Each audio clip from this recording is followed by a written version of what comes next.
हाय, मी सत्यजित मुधोळकर, शुभ्राचा बाबा.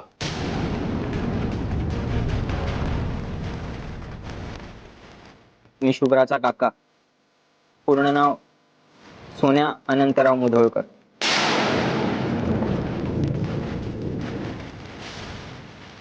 ओ ओ ओ ओ वा वा, आत्ता आलं लक्षात. आनंद झाला रे तुला भेटून. मला नाही, यानंतरही होणार नाही. मी जेलमध्ये असताना कळलं होतं मला की तू ते हॉस्टेल सोडून पळून गेलास. पर्याय नव्हता माझ्याकडे दुसरा. कसा आहेस? तर तुम्ही विचारायची काहीच गरज नाही. शिवाय जसा आहे समोर आहे. मग आता इथे काय मंजिरीकडे असतोस का? शिकतो. मंजिरी वहिनी एखाद्या आईप्रमाणे प्रेम करते माझ्यावर. तो स्वभावच आहे तिचा. हो, पण तरी सुद्धा तिच्या वाटेला नको ते प्रसंग आले. समज वाढली तुझी सोन्या, पण थोडी चुकीच्या दिशेने वाढली. तुमच्या बाबतीत माझी समज कधीच चुकीची नव्हती आणि आजही नाही. लहानपणी तुम्ही दिलेली वागणूक या जन्मात मी कधीच विसरू शकत नाही. त्या गोष्टी इथे बोलण्यासारख्या नाही. मला स्पष्टीकरण नकोय. देतच नाहीये मी तुला. कारण काय ना सोन्या, माझ्याबद्दल अनेक लोकांचे समज गैरसमज होते. ते सगळे दूर करणे इतका वेळही नाहीये माझ्याकडे. पण हो, मी हे मान्य करतो की मी तुझ्याशी वाईट वागलो. त्याचा पश्चाताप होतोय मला. माफी मागतो मी तुझी. I am sorry. तुम्ही शुभ्राला न भेटणं हेच तुमच्या हिताचं आहे. कायद्याने बंदी घातली आहे तुम्हाला. आता तू मला कायदा शिकवणार? तुमच्या भल्यासाठीच सांगतोय.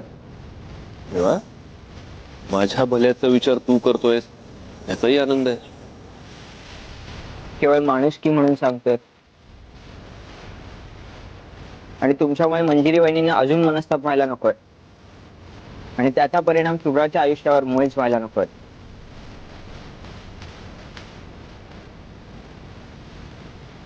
माझं रक्तच माझ्या रक्ताची काळजी घेत आहे हे बघून आनंद वाटला मला. अनंतराव मुधोळकरांचं रक्त वाहतंय माझ्या अंगात, पण मी त्यांना मानत नाही. मीही मानत नाही.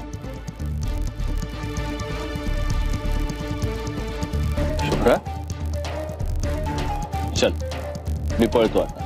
बाबा हा, मला फ्लाईट पकडायचंय ना तुला. दूर जायचंय मला. पण बाबाने तुझ्यासाठी काय आणलंय?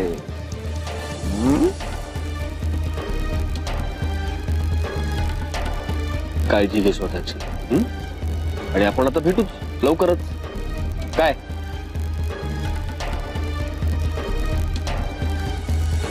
चल सोन्या, येतो.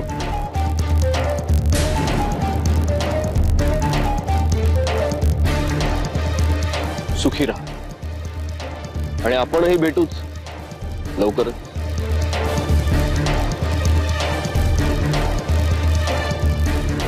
ओ ले माझा बच्चा.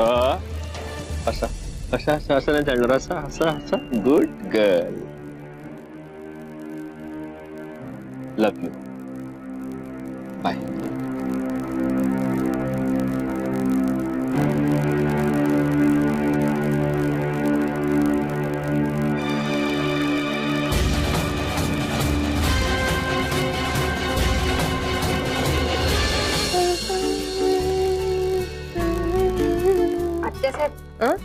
माझी सगळी काम आटपून झाली बघा. झाड लोट झाली, घरातलं किचन आटपून झालं आणि हे तुमच्यासाठी मस्त सूप करून आणले बघा. अहो, हे प्याल्याने ना चेहरा अगदी तजेलदार होतो आणि रंग सुद्धा उजळतो बरं का. काय सांगतेस? होय तर. तू एकटी किती काम करायलीस ग तू? अहो, कामाचं काय एवढं. नाही नाही नाही, बस ना, बस बस. अहो, तसं पण मला गावाला काम करायची सवय आहे बघा. अहो, गावाला रात्रंदिवस काम करून पण पोटाला 2 घास वेळेवर मिळत नव्हते. आणि इथे कसं चांगलं चुंगलं खायला मिळतंय बघा. आणि शिवाय एअर कंडिशन मध्ये काम करायचं म्हणजे घाम पण येत नाही आणि थकवा पण जाणवत नाही. बरं येते मी. ते सूप ठेवलं तेवढं आठवणीने घ्या, विसरू नका. अशी कशी इसरेन मी? एवढं पिरमानं बनवलंयस ना तू, घेईन मी. बाई तू जा, जरा पड, लय थकली असेल ना, जा.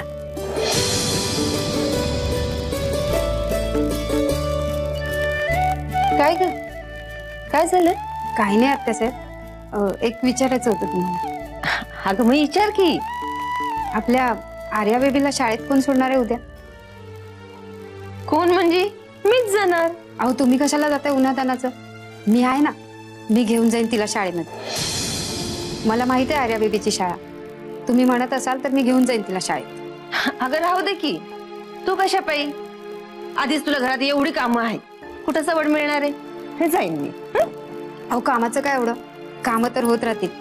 आणि घरातल्या लोकांसाठी काम करायचा त्रास नाही होत मला. आपल्या लोकांसाठी नाही राबायचं तर कोणासाठी राबायचं? नेत्रा, ऐकलं मी तुमचं सगळं बोलणं, पण कसं आहे ना शैलाताई, सध्या घरातली कामं करताय तेवढं बास. घरातल्या मुलांची काळजी घ्यायला आम्ही सगळेजण आहोत, त्यामुळे त्याची काळजी तुम्ही नाही केलीत तरी चालेल. तसं नाही ताईसाहेब, आत्यासाहेबांना त्रास नको ना, म्हणून म्हटलं मी जाईन सोडायला. आत्यासाहेबांची काळजी घ्यायला घरात खूप माणसं आहेत. तुम्ही तुमचं काम करा. इथलं काम झालंय तुमचं, निघा मग.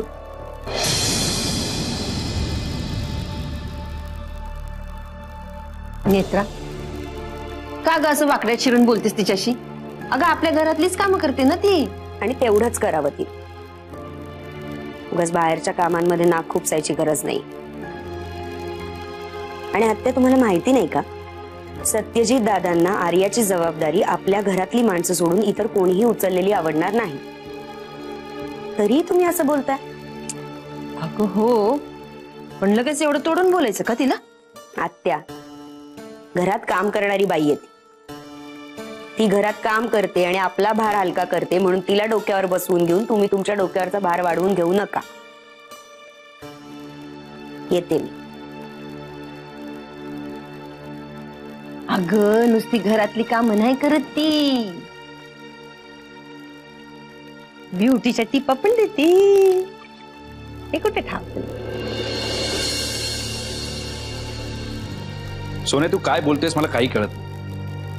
तुला काहीतरी महत्वाचं बोलायचं होतं ना माझ्याशी, पण तू शुभ्राला घेऊन पार्टीला गेलास एवढंच मला काय ते कळलंय. तू नीट सांगणारस का काय ते? मी शुभ्राला घेऊन गणपती देवळाजवळ गेलो. तिथे तिची मैत्रीण राहते. ती म्हणाली आपण तिच्यासाठी चॉकलेट घेऊन जाऊयात, म्हणून मी एका दुकानात गेलो चॉकलेट आणायला. नंतर पाहिलं तर तिथे शुभ्रा नव्हती. काय? मी तिला शोधलं, ती मला सापडली, पण जेव्हा ती मला सापडली तेव्हा ती एका माणसाशी बोलत होती. माणसाशी? कोण होता तो माणूस?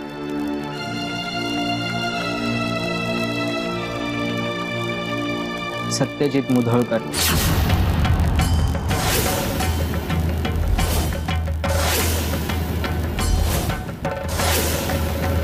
काय काय बोलतोस तू? म्हणजे तुला असं म्हणायचं की सत्यजितराव शुभ्राला अचानक भेटले? ते मला माहित नाही, पण दोघं एकमेकांशी असे बोलत होते जसे यापूर्वी सुद्धा एकमेकांना भेटलेत. शुभ्रा सत्यजितला बाबा म्हणून ओळखते. तूच घेऊन गेला नव्हतास ना शुभ्राला सत्यजितरावांकडे? सत्यजित मुधोळकरशी माझा काहीही संबंध नाही. जेव्हा शुभ्रा मला सापडत नव्हती तेव्हा माझा जीव गेला होता. जितकं प्रेम मी स्वतःवर करत नाही ना, तितकं प्रेम मी शुभ्रावर करतो. मी हे असं कधीही करणार नाही. ही गोष्ट आणखीन कोणाकोणाला सांगितलीस? कोणालाच नाही. का? मनूला किंवा दादाला ही गोष्ट सांगावी असं गरजेचं नाही वाटतं तुला? वहिनीला सांगितलं असतं तर याचे परिणाम काहीतरी वेगळेच झाले असते. पण तरी सुद्धा घरातल्या एका तरी वडीलधाऱ्या माणसाला याची कल्पना असावी म्हणून मी तुम्हाला सांगितलं.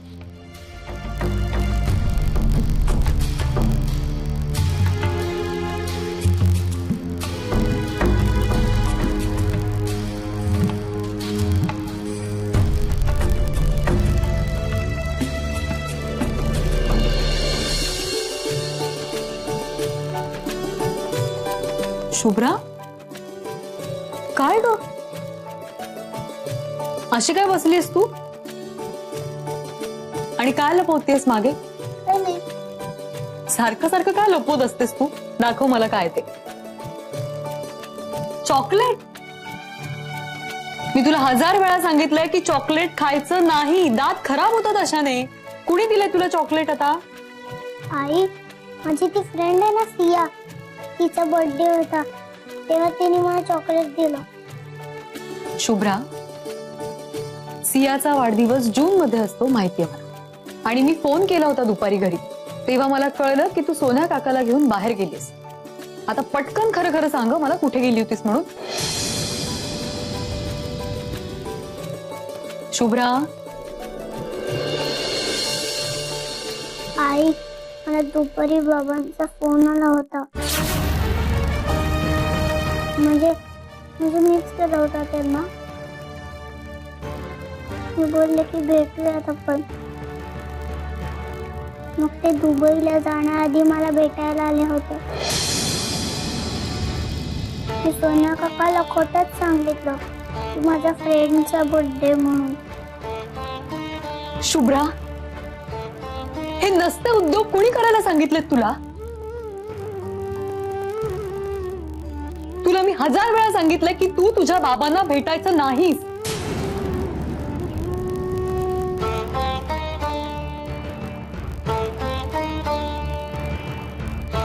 आणि मी काय कमी करते ग तुला म्हणून तुला सतत तुझ्या बाबांना भेटायचं असतं? हा,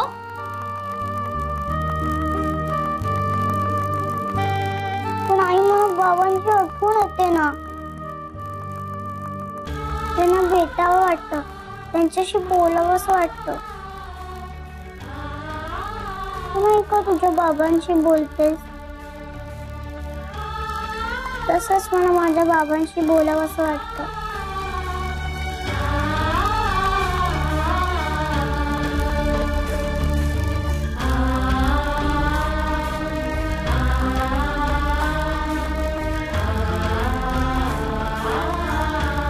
हे बघ, इथून पुढे तू तुझ्या बाबांना भेटणार नाहीस, कळलं?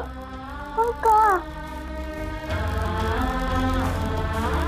कारण तू जर त्यांना भेटलीस तर तुझे बाबा जेलमध्ये जातील.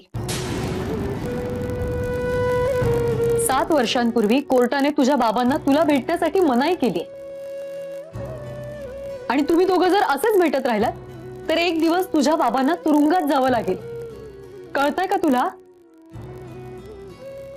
तुला चालणार आहे तुझ्या बाबांनी तुरुंगात गेलेलं?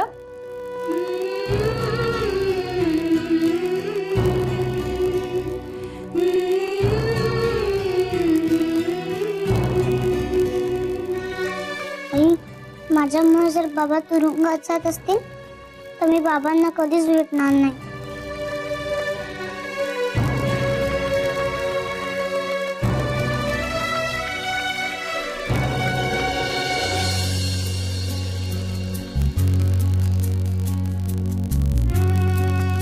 आर्या, ए बाळ, झोप नाहीये? हो ग, ये बस अशी. मी तुला गोष्ट सांगू? नको. झोप ना लवकर. हे बघ, झोपाया उशीर केला ना की सकाळी उठाया उशीर होतो. आणि उशिरा उठणारी पोरं बाप्पाला अजिबात आवडत नाही. बॉल पॉलिश करतो. नाही रे बाळा, पण त्या मुलांना ना तो हुशार नाही बनवत. पण माझी आर्या तर हुशार आहे, होय की नाही? मी एक काम करते, तुझ्यासाठी ना दूध घेऊन येते. दूध पी आणि शांत झोप. नको मला. हा नाही नाही म्हणायचं. मी तुला गारगार दूध घेऊन येते, ते पी आणि झोप. हा आत्या आजी मला नको आहे. शांत बसायचं, अजिबात बोलायचं नाही. तुला दूध घेऊन येते. आणि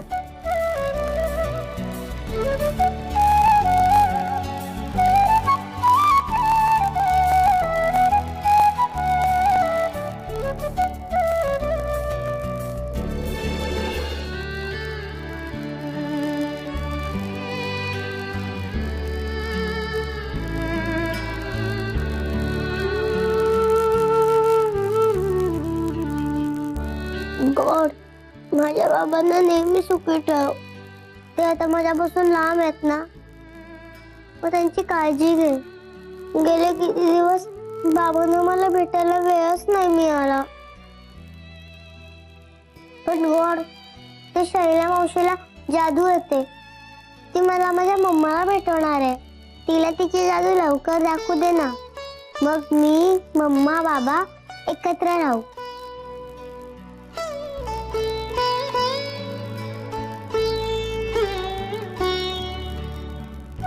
हे बाप्पा, तू माझी प्रार्थना ऐकलीस. मला आणि बाबाला भेटवलंस. मला खूप बरं वाटलं बाबाला भेटून. तू बाबाची भेट घालून दिलीस त्याबद्दल थँक्स. मी जर बाबाला भेटले तर बाबाला तुरुंगात जावं लागेल. मी नाही भेटणार बाबाला, खरंच मी नाही भेटणार बाबाला.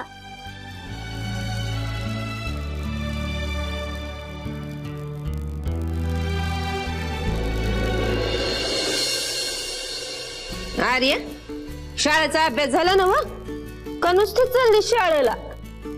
अभ्यास झाला नाही ना तर बाई वरडती ना तुला. झालाय. ओगो माझी कुणाची बाची. शैला मावशी, बरं झालं तुम्ही आलात. तुम्ही मला जादू दाखवणार होतात ना? सांगा ना, कधी दाखवणार आहेत? जादू? कंची जादू?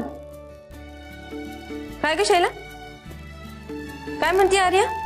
काही नाही आत्यासाहेब, बेबीची जरा गंमत केली होती मी. शैला मावशी, आत्याला सगळं माहितीये. तुम्ही सांगा बिंदास. काय माहितीये मला? आणि काय बोलणं चाललंय तुमच्या दोघींचं? आत्या, या शैला मावशी आहेत ना, मला जादू दाखवणार आहेत. काही नाही आत्यासाहेब, अहो बेबीची जरा गंमत केली होती मी, जादूचं नाव काढून. तिने अभ्यास पूर्ण करावा ना, म्हणून सांगितलं होतं तिला. बरोबर. आर्या, चल लवकर, शाळेला जायला उशीर होतोय. उशीर झाला ना तर बाई वरडतील तुला. चला.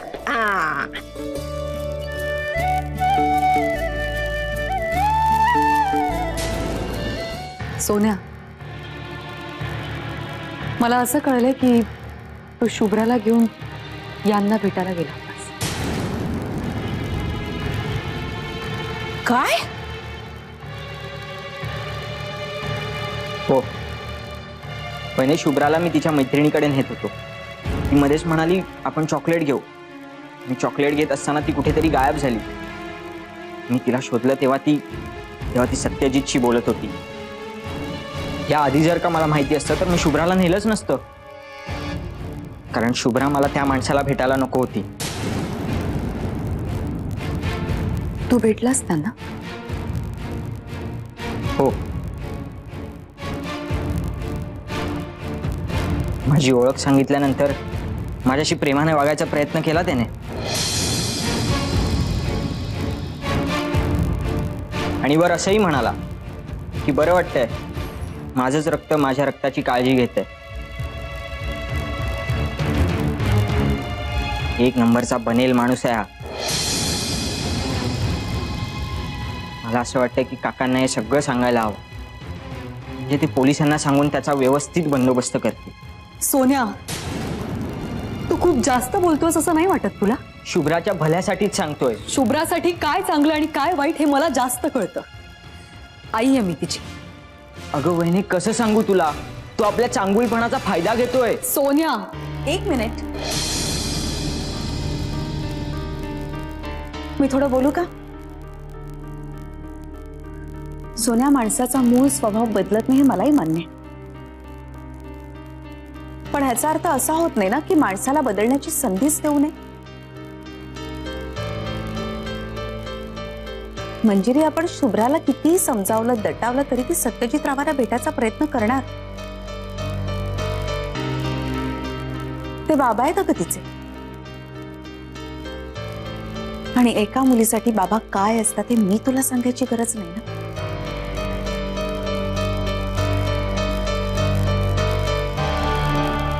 उद्या जर का शुभ्रा आपल्याला न सांगता सत्यजित रावांना भेटायला पुन्हा पळून गेली तर?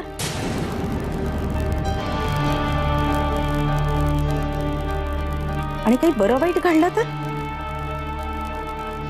अगं पण कायद्याने सत्यजितनं शुभ्राला भेटायची बंदी केली आहे. आणि हे जर असंच वागत राहिले तर एक दिवस अटक होईल त्यांना. आणि मग आपण शुभ्राला काय सांगणार आहोत? अगं पण त्या कायद्याच्या बंधनांमध्ये आपण थोडी सूट द्यायला नको का? कोर्टाचा निकाल जरी आपल्या बाजूने लागला असला ना तरी प्रेमाचं नातं महत्वाचं असतं.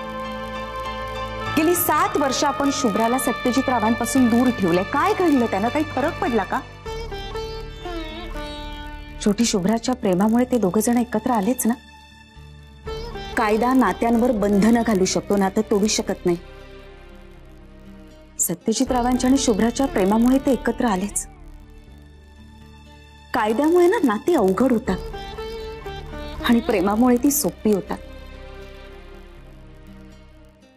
हे बघ, जर का शुभ्राला सत्यजित रावांना भेटायचंच असेल तर आपल्यापैकी कुणीतरी बरोबर असताना भेटू दे ना तिला. हो पण बाबा, मी बोलते दादांशी. मंजिरी, मला असं वाटतं की ह्या गोष्टीचा तू विचार करायला हवा.